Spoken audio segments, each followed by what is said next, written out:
Bon matin à tous, en ce mardi 7 avril de chez nous, à chez vous, littéralement, de ma cuisine à la vôtre. Quelle joie de prendre un café ensemble.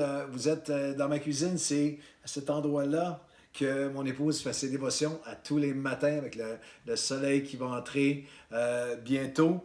Nous sommes heureux d'avoir les podcasts maintenant quotidiens, de voir le nombre de personnes croître tout le temps qui se joignent à notre podcast. C'est quelque chose de précieux pour moi de pouvoir vivre ça avec vous, de traverser cette pandémie avec vous. Là, de jour en jour, on est dans une semaine extrêmement sévère au niveau de tout ce que nous vivons, des nouvelles que nous vivons, mais nous pouvons, on se tient au courant de l'actualité, mais on ne veut pas que nos yeux soient seulement sur les chiffres de décès et de comateux et de personnes infectées. On veut que nos yeux soient sur le Seigneur, sur la parole de Dieu. Lundi au vendredi, dans les podcasts, je vous rappelle parce que c'est tellement précieux et important pour nous que tout ce que vous voyez en ligne, toute la programmation, les podcasts, les messages, les messages Facebook que nous faisons, les célébrations, sont toutes enregistrées en suivant d'une manière scrupuleuse toutes les recommandations. Que ce soit la distanciation, le 2 mètres, la prise de température de tout le monde, le 2 mètres entre chaque personne, le confinement, le nombre de personnes, quelques personnes seulement dans l'immense salle, à chaque fois qu'on va enregistrer jamais plus que les personnes nécessaires. Et ce qu'on a même fait, parce qu'on voulait tellement être un modèle à cet égard, c'est que j'ai contacté moi-même les instances policières de notre ville, la mairie, et on a expliqué exactement comment on fait les choses, et on a eu une note d'un A+, c'est exactement comme ça qu'il faut le faire. Vous êtes un modèle, alors soyez rassurés. Et on vous prépare aussi en cette semaine sainte. Suivez bien toutes les annonces qui vont passer sur notre page Facebook, Instagram, parce qu'on va avoir une super célébration du Vendredi Saint, qui est le Vendredi Saint qui va être à 14h et à 19h en ligne avec message, louange et aussi la communion. Préparez-vous cette semaine, jus de raisin, le pain, on va prendre la communion ensemble pour le Vendredi Saint et aussi une célébration de Pâques avec des rendez-vous en ligne, célébration spéciale Nouvelle Vie chez vous de Pâques à 9h, midi, 16h et 19h. 9h, midi, 16h et 19h pendant toute la journée de Pâques de dimanche. Aujourd'hui, on veut continuer où on était hier avec 3 prescriptions. 3 cures, 3 vaccins contre le virus de la peur, le virus de la panique dans le psaume 11. Et si vous avez manqué hier, la première étape était pour vaincre la peur, la panique, pour trouver une paix à travers tout ce que nous vivons. La première prescription était arrête de régner à la place de Dieu. Dans le psaume 11, rattrapez-vous si vous l'avez manqué d'hier, mais dans le psaume 11, il y a un shift, il y a un changement complet d'attitude. Il y a la panique dans les premiers versets. C'est une menace qui vient contre eux. C'est un moment de panique totale parce qu'il lui fait poser la question qu'on se pose tous. Dans le verset 3, c'est tellement inattendu, c'est tellement violent, tellement apeurant qu'au verset 3 du psaume 11, le psalmiste David dira « Quand les fondements, on a vu hier que c'est les fondements sociaux, quand les fondements même d'une société sont ébranlés, le juste, que fera-t-il? » Alors, il passe de la panique à une paix, il passe de l'agitation à un apaisement lorsqu'il va arrêter de prendre la place de Dieu. Il arrive au verset 3, il va dire maintenant l'Éternel est dans son temple, c'est lui qui règne sur son trône. Alors, allez chercher le message d'hier si vous l'avez manqué. On commence en disant Seigneur, je te remets les rênes de tout ça. Je n'ai pas les qualifications pour porter. Moi, je ne suis pas omniscient, je ne sais pas tout, je ne suis pas alpha et oméga, je n'ai pas tout pouvoir, je n'ai pas toute connaissance.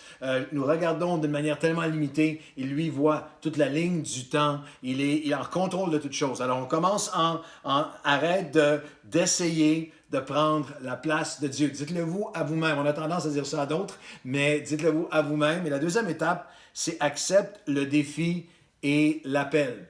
Il y a un défi et un appel. Tu acceptes de vivre à travers cette épreuve avec un désir de plaire à Dieu, sous le regard de Dieu. Le verset suivant, l'Éternel sonde le juste, il est le méchant, celui qui se plaît à la violence, et les yeux, les paupières de Dieu, les yeux de Dieu sont sur les fils de l'homme, sont pour sonder le juste.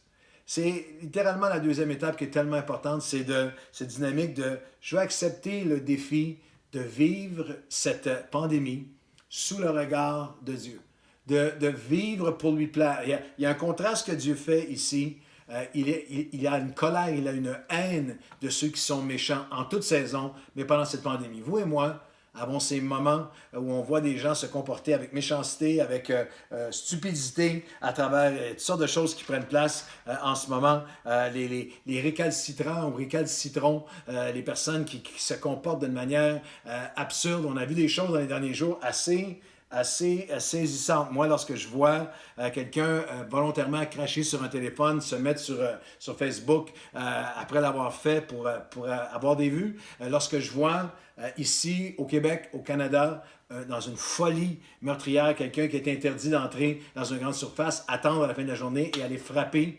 et le mettre entre la vie et la mort, un père de famille de plusieurs, je pense que c'est 5 enfants, qui était simplement là faisant son boulot de sécurité. Il y a une folie, lorsqu'on voit l'espèce de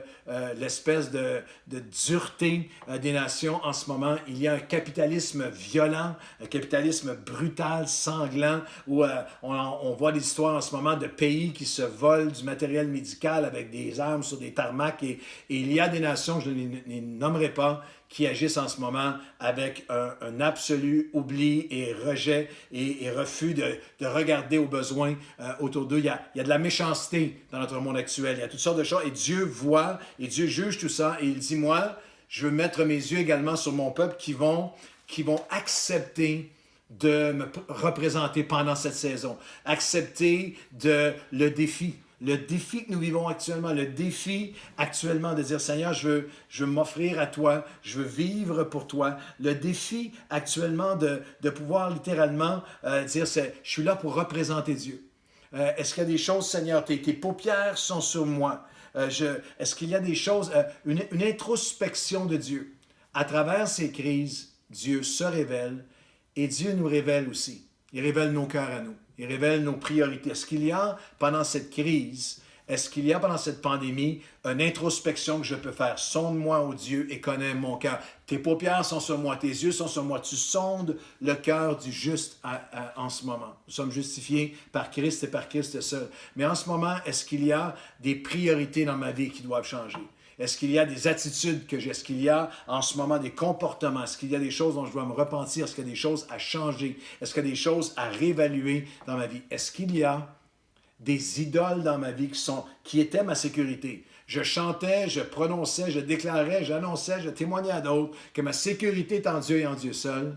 Mais alors que certaines des autres sécurités sont en ce moment secouées ou enlevées, où est ma paix? Est-ce qu'il y a des idoles qui ont été abattues?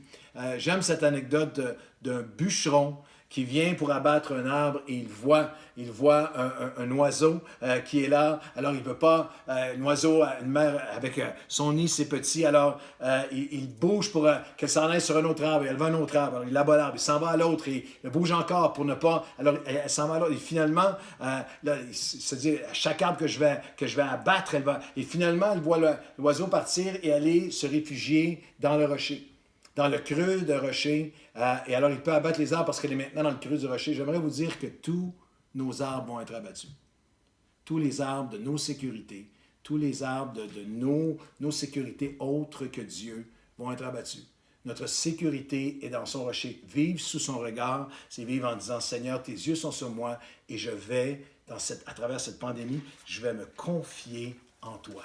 Je vais te faire confiance, je vais enlever, peut-être que tu vas te servir de tout ce que je vis pour remettre mon cœur vers toi, remettre mes yeux vers toi. Je vous promets et vous rappelle que cette pandémie va se terminer. Dans une question de mois, cette pandémie va se terminer. Mais de l'autre côté de cette pandémie, vous pouvez avoir vécu un rapprochement, un épurement de vos valeurs, de votre cœur, de votre conviction, une augmentation, une purification de votre foi, de votre confiance en Dieu. Vous pouvez en sortir avec un témoignage encore plus grand parce que j'ai arrêté de prendre la place de Dieu. J'ai accepté le défi de vivre pour lui, de témoigner pour lui, de parler pour lui, de briller pour lui, d'aimer pour lui. Et dernièrement, arrête de régner à la place de Dieu, accepte le défi de vivre pour lui. Et le dernier, c'est approche-toi de sa face. Car l'Éternel est juste. Le dernier verset, le verset 7. Il aime la justice et les hommes droits contempleront sa face. La face de Dieu, chercher la face de Dieu, c'est plus que simplement prier ou réciter des prières. C'est s'approcher, c'est le connaître. Parce que vous voyez à travers cette pandémie, parfois, juste de voir le visage peut amener un apaisement. Vous avez vu ces scènes où vous avez un enfant qui regarde à travers une fenêtre, peut-être à son visage, son grand-papa, ou juste de voir. Tous les parents, on a vécu ça, nos enfants ont vu quelque chose d'inquiétant, on ne savait pas, on pensait qu'on n'était plus là, et tout à coup, fait juste voir notre face, puis un apaisement, un phénomène de reconnaissance faciale spirituelle. Et à travers ces épreuves, nous sommes appelés, vous ne pourrez pas passer l'épreuve si vous n'apprenez pas à chercher la face de Dieu. C'est intéressant parce que dans le psaume 11, David parle de chercher la face de Dieu dans le temple.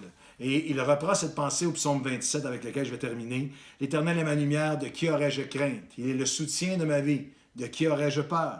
Mon cœur n'aurait aucune crainte, même si une guerre s'élevait autour de moi. » Et nous sommes en guerre. Nous sommes en guerre contre un virus, contre un ennemi meurtrier, invisible. Mon cœur serait sans crainte, psaume 27, verset 3, « Même si une guerre était autour de moi, je serais malgré cela plein de confiance. » Une chose que je vais demander ardemment au Seigneur, c'est que je puisse le contempler, sa face dans son temple.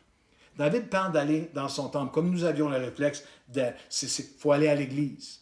Mais vous comprenez que dans l'Ancien Testament, le temple, on y allait, le sacrificateur y allait une fois, aller dans le lieu très saint seulement une fois par année. Et Jésus a dit quelque chose de magnifique. Dans l'Évangile de Jean, au 2e chapitre, il a dit « Détruisez ce temple, et moi, en 3 jours, je vais le relever. » Et les Juifs ont dit « Ça a pris 46 ans pour le bâtir, et toi, tu dis qu'en 3 jours, tu vas le relever. » Et l'apôtre Jean dit, il parlait du temple de son corps. Et Jésus dit, c'est moi qui ai le temple maintenant. C'est moi qui ai offert le sacrifice. C'est moi qui ai donné l'accès. C'est à moi que vous pouvez venir. Et maintenant, nous n'avons pas besoin d'aller à l'église dans un lieu. On n'a pas besoin d'aller pendant la période où nous sommes confinés et ne pouvons pas, en distanciation, aller à l'église. Vous pouvez aller devant sa face. Vous pouvez contempler sa face. Vous pouvez aller en sa présence. Alors, permettez-moi de prier avec vous. Vous ne traverserez pas cette crise si vous n'arrêtez pas, simplement dire, je m'arrête, Seigneur, c'est toi qui règnes. J'accepte que tes yeux sont sur moi, je vais vivre pour toi. Et Seigneur mon Dieu, je veux m'approcher de ta face. Et le temple, c'est Jésus. Je veux m'approcher de toi. Et Seigneur, à travers cette crise, aide-nous à nous approcher de toi, à te laisser le règne. C'est à toi qu'appartient le règne. Seigneur, aide-nous, nous te demandons, de nous aider à vivre à chaque jour avec un sens que les paupières de Dieu sont sur moi. Ses yeux sont sur moi. Je veux vivre pour toi. Je veux te représenter. Il y a une province entière qui a besoin qu'on leur présente Dieu à nouveau, qu'on te représente pour qui tu es, dans ta paix, dans ton amour, dans ton espoir. Seigneur, je veux vivre ma vie sous ton regard, chaque journée pendant cette pandémie, sous ton regard, et je déclare par la foi qu'alors que je vais chercher ta face, te connaître, que je vais sortir de cette pandémie avec encore plus une connaissance de ta face. J'aurais été, de qui aurais-je peur, de qui aurais-je crainte, même si la guerre est autour de moi, mes yeux sont sur toi, mon cœur est sur toi, tu vas me faire découvrir encore plus ta face, et ta face va amener ta faveur et ta paix dans ma vie, dans nos vies. Je prie pour chaque famille, je prie pour chaque personne au bout, Seigneur, de l'autre côté de cet écran, pour chaque personne qui a besoin de guérison, pour chaque personne qui fait face au deuil ou à la maladie. Seigneur, fais briller ta face, ta paix et tes forces sur nous. Au nom de Jésus. Amen et amen. Bonne journée à tous et à demain.